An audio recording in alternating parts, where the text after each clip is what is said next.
tonight at 10. Him being a preacher and all, I had no idea that he'd be involved in something like that. A church minister behind bars in Sumter tonight. He's accused of sexually assaulting 3 female church members. A self-proclaimed man of God accused of committing some mighty big sins tonight. Good evening. I'm Daryl Hood, a Sumter church minister charged with molesting several young church members. According to police, he told them it was all part of the healing process, but police say it was against the law. WACH FOX News reporter Ivory Hecker working this story for us tonight. And Ivory, police believe he's been doing this for quite some time.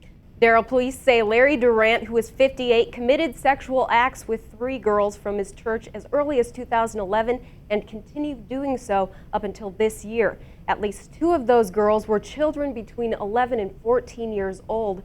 Police say he coerced the girls into sexual intercourse both at his church and at his home.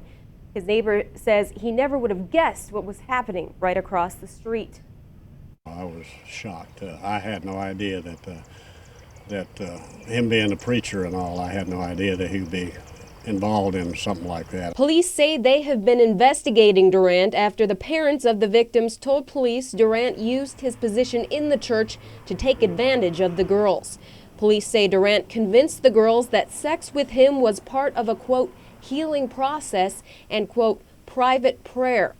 Police say the incidents took place at 2 Word International Ministry facilities in Sumter and at Durant's home, where a crime scene investigation was in progress today. Neighbor Lou Hurley says he didn't see this coming when Durant moved next door 2 years ago. Well, when I told him we had a nice, good neighborhood here. It's been good for a long time. I've lived here for 33 or 34 years, and I'd like to keep it that way, and he said he'd do everything in the world he could to keep it that way. So evidently it didn't work out too good. It went the other way, I guess. Durant is also charged with forgery. Police say he forged the name of one of the victims' grandmothers on a quitclaim deed and filed it with the Sumter County Register of Deeds. Police say there may be other victims. They are encouraged to come forward. Anyone with information about these crimes is asked to call Crime Stoppers at 1-888-CRIME-SC.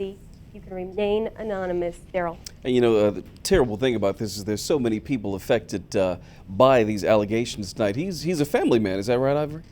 Yes, he is. Neighbors say he had a son and a daughter and a wife who pastored with him. Neighbors say he's also an amputee, missing both legs. Of course, we will continue following this one until it plays out. Thanks so much, Ivory, for that report.